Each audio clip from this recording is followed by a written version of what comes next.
Yanko yanim na fe nwrei on the highway sports.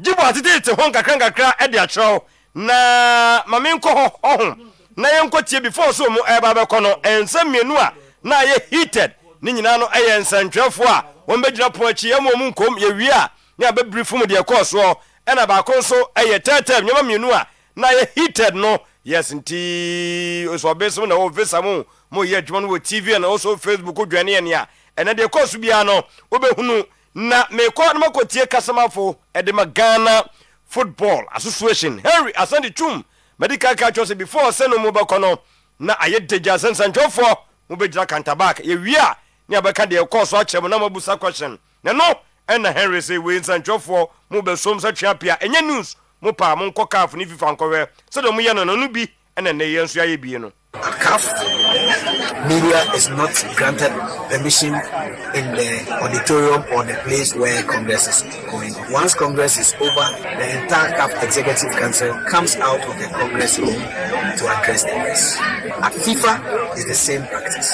Luckily for us, just this February March, we had the CAF schools, African schools championship. There was a CAF Executive Council meeting at 11. Motsepe and the Executive Council came out at 1, and you were there to brief the press. This is standard practice. Now again, whilst we want to adhere to standard practice, we've gotten to a point where we have almost 2 million bloggers. We have 500 TV stations. We have 2,000 radio stations. Aside that, 124 delegates, about 50 invited guests. So you end up having a room full of cameras, recorders, whatever, crisscrossing. So at the end of every Congress, we review how Congress went in terms of coverage, in terms of media, in terms of marketing, all the various areas. One of the things we have identified over the period is that sometimes you have about 150 journalists in the room, all struggling for content, and they all want to mount their cameras, and they all want to have their station logos or whatever on the high table. There is a bit of difficulty. So the decision is that going forward, if it is that we go to a space or a place where we do not have enough space, it will be better to put the media in a confined area. They can come, do all the peripherals before Congress. Once the session starts, we put them in a confined area. Once the session is over, you organize a press conference to update them. So you do not make their presence meaningless or useless. So that is part of the decisions we took this time. Henry Asante Chum was say enye news CAF na FIFA. Omu nyina ya bi na so jemu a bloggers ikura ebuburuja. Radio station, TV station, be 2,000 obi ama debi obi apesa na ine o yirpa na nka atwero na bo na camera debi ntimi nya sa adaje no for monti ya nya we nye news bia yenkwa ni man na matie no de afiri ho ene yenko tetem no na gibo tete ho ade amount wo hwe voters no a out of 124 no 114 ese tetem no ejire din yishraw kusa unya kwan ket wa kobi ensia de omosi yempene so nanso omantima survival ena miensa de omosi yen ye hwe mo se kramazi samana ho yentu bi yemfam ho mo pa de mbaye no munye ntie na de todwa e ho eno no na wiye no ena GFA president yes o shasi ya duru se obehye bo ana kase no ama ya mo mfrefre ze emma ho na mbeti na ozo we de insurance policy ye de to ho na we no eye new working conditions jibo kodi ama 280 referees omo ebeye adwuma no insurance policy wom support for football boot yentie sede we see esesebo no eche referees no. This year we intend to put the welfare of our referees on a very high stage. Our referees, we think, deserve more attention. Our referees deserve our support, and the natural well-being of same is very, very important. So our referees will take center stage in terms of their welfare going into the new football season. Having reviewed all operational need areas, has approved new working conditions for our referees in the GPL, DOL, and the WPL. The Executive Committee, as part of this strategy, has introduced a holistic insurance policy for all 280 referees who will be officiating in our GPL, WPL, and DOL starting this year. The insurance will cover the following: group life cover, critical illness, permanent disability, medical expenses, and workmen's compensation. The policy will also have other complementary benefits such as spouse benefit, child benefit, parent benefit, and funeral support benefit. We will consider our match commissioners from the 2026-2027 football season. 2. Support of football boots for referees. We will support each referee with 2 pairs of football boots for the season in support of their work. Furthermore, we will also support each of our referees with 3 sets of uniforms for the upcoming season. We will support each of our referees with 3 sets of warm-up uniforms for the upcoming season. All referees in the 3 top leagues will continue to enjoy their 50% discount on travels via our partnership with STC Ghana. The welfare of referees matter. Enhanced monetary incentive for referees. Each of our FIFA referees in the GPL will, from the start of the 2025-2026 football season, earn 2,500 Ghana cedis per game. So each FIFA referee in the GPL will earn 2,500 cedis per game, and each non-FIFA referee will earn 2,000 Ghana cedis per game. Our DOL and WPL referees will take home 1,000 Ghana cedis beginning the upcoming season. But once we are paying more, it means we're going to demand more. We're going to demand more from performances. It is a game-changing moment for our referees. It is a game-changing moment for our referees. Now it is some babu ajo zo munchen. Me ba ka ba kwa mo bom nsam. Me sa be hihye bona kase aka ho na mo ntwen na mo fansa boni nyina nka ho. Abakosam bi si da. Emre din kan history of Ghana football say we abaji league ni amount 2 million Ghana cedis. It is kind 20 billion mo nsam mame. What is currently happening to our leagues is unprecedented. Never in the history of domestic football have we seen such levels of investment. If I am in doubt, or if you are in doubt, bring me the proof. Never in our history have we worked to this level to attract this level of investment. In our desire to make our GPL very attractive, the GFA will reward each club depending on your team's position at the end of the league season. Awards per placement in the season will go to the 1st to the 15th place team at the end of the season. The winner of our GPL will take home 2 million Ghana cedis. For the first time in the history of the Ghanaian game, never before,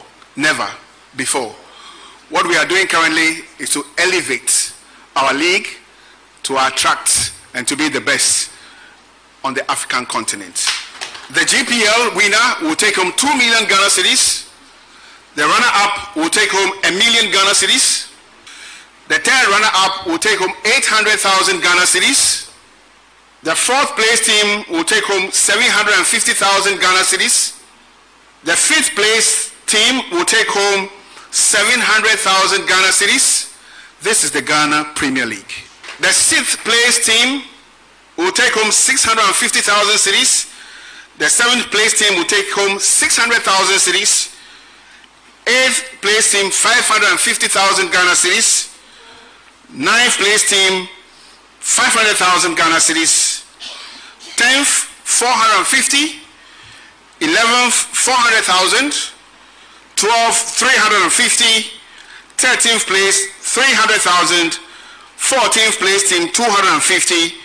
And 15th place team 200,000 cedis, totaling 9,500,000 Ghana cedis.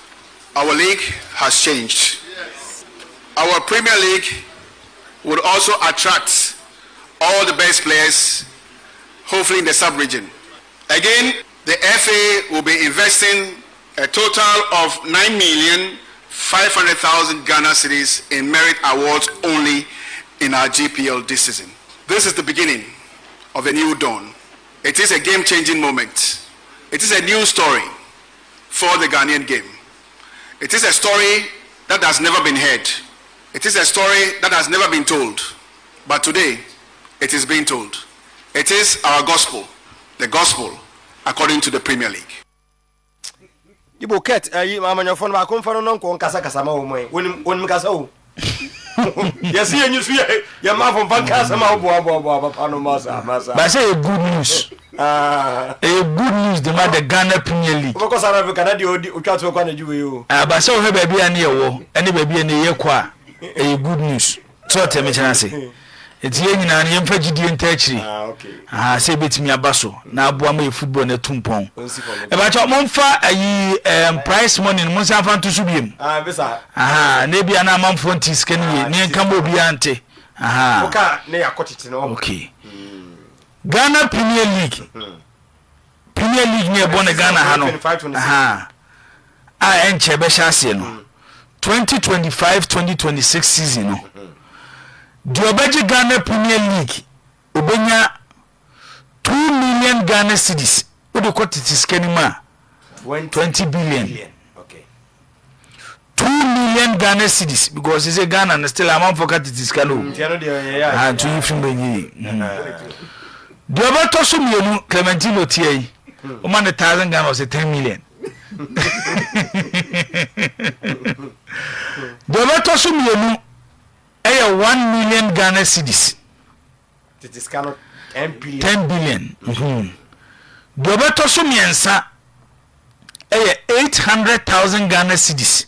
It is cannot 8 billion. It is cannot 8 billion. The Obato Su 9 Yabo League Nevia wedding 9.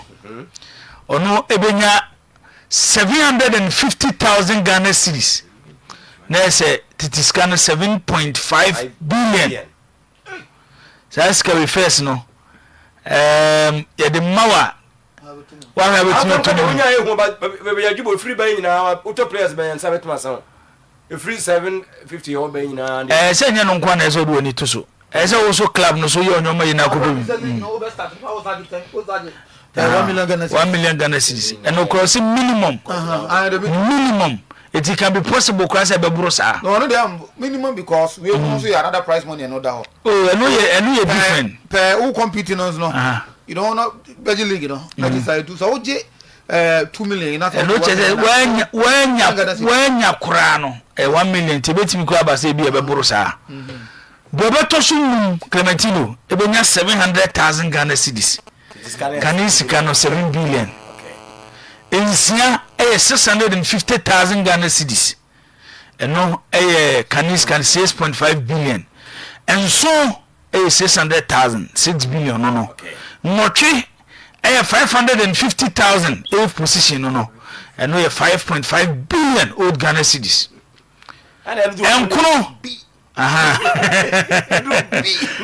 and kuno ebenya 500,000 Ghana cedis and we 5 billion. So no be bekano. The Obato should do 10th position. 450,000 Ghana cedis. And no 4.5 billion. The Obato should do bako. Ebenya 400,000 Ghana cedis. 11th position. Can you scan 4 billion?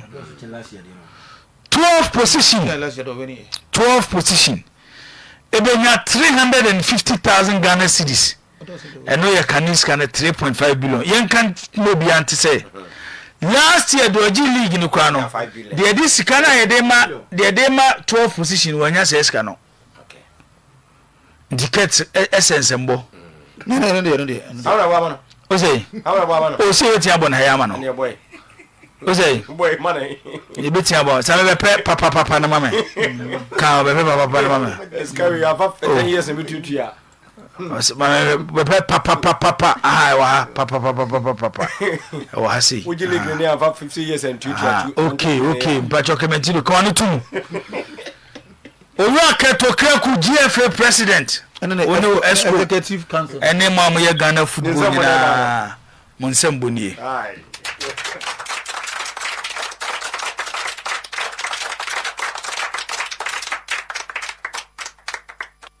we do be say share. The boy do so the board them on Jibo. We not bam ni eh cat. Okay. Na nanya nkoda tenaso sa. The Obato so Dumiensa ebenya 300,000 Ghana cedis. And we 3 billion Ghana cedis. 14th position. The Obato so do 9. Ebenya 250,000 Ghana cedis. Canis can 2.5 billion. Na fi do beto su dunu enu ne twato benya 200,000 Ghana cedis eno kanis kan 2 billion sika ya ka ho asem from the obedi kan 2 million Ghana cedis be pin the obedi 15 position no okay kan nyina boma price money no 9.5 million Ghana cedis 95 billion kanis kan 95 billion Kamantino ska we gudem na ye bie so kirewa kanen ka be tomu ene de be den ofa mo emodu emodu ni nyina de ba mo ya bie ska jo so ya twizo go fa da ene kapi dika ni nyina eti we ne hyehyɛ the Ghana Football Association they are tour for the 2025-2026 Ghana Premier League prize money. We do say from first position to 15th position. Obi amenya miensa number any there. Omo no league no appearance fee na benya no. Onya no ano no. Na say na anya no unya bibiem. Tino toaso. Ya toaso na nya nkoma we nko na betwi mu na tete no mo propose ye no. Omo sai e propose to was that bia no ye betimi anya oba se bema timi fa no abeye vice president for Ghana Football Association and a Vision FC head coach Nana Kwakwajima say a good everybody sabe man a balance. I believe that we're in a world where gender equality is on the high, it's on the rise. We need to empower women as well. It would not be a bad idea for a female to be in that position, to be able to share her knowledge, her light and all of that. So for me, it's not a big deal. I think that once we have a female there, then we have a female voice who would also take care of the females as well. Then the female football would also be on the rise. When you look at countries like Sweden, Denmark, Norway, America and stuff, female football is on the rise. Recently we watched England beat Spain, good football. I think that if we have a female there, then of course it can trigger down. People work well, she can communicate well with the females and all of it. And then the females will not feel like, the men are giving all the opportunities and they are getting none. At least they will have a voice to talk on their behalf. So yes, for me, I am okay with it. Coachy, make us say you really gonna mumpa bibi man na bro for nede nti Nana Kwakwajima Vision head coach na nya no kwa we no 1 million masa good money e babo pa ma and players na live better. The players are jumping about by now. Most clubs suffered last year in terms of salary payments and stuff like that. A lot of clubs were behind. Players will cry out and do all of that, but I think that with this money players are going to be more settled, be able to go into their games not thinking financial burden anymore. My hope is that the club owners would use these monies and take care of the players and the club as a whole. And I think that if that happens, then players can get onto the field. We as coaches can have a good job done with them and everything will go well. So for me, I did say kudos to the GFA, kudos to Kurt for being able to get this for the clubs. It goes a long way to help Ghana football. Na Jibo, yada suwa ejina semi huwa laja kambi na ekosi anam ema haso folk no de to just say yes we hwe nhye pronso for the third time ne de papa, a good decision. The Mass Secretary have read everything. It wasn't something hidden or carved in a stone. For the explanation we gave, for sure, if you look at it, you know what it is. It's a self-explanatory issue. FA has been communicating to FIFA, CAF, and then they gave them a guidelines on what to do. And I'm happy these are the delegates issue in the Congress. And then the majority has taken the decision. So I believe all those that took a decision thought, that would be the best way for it. Yes, nti we have brofuna, you know what it is. Na just obi amomo no pick. Te ba sa wo kasa brofuna, you know what it is. Onka bi da kra beka. Oh yes, and for the best time I'm feeling brutal. But na obi oni malaji beka sa alaji fi America ba enche you. You know what it is. You are doing what you must say kasa pick no what no say. Oh, tu sa kasa fa. Tell them mo. This guy mo talk say. Ozo mwe na momo ni sunye. Pepe obi afo so na obi apeja nti hona na brofo no interview, you know what it is, man. Motivation. Yes. I don't mind that. I don't know so come You were transfer back with us all now. I'm messages to be about.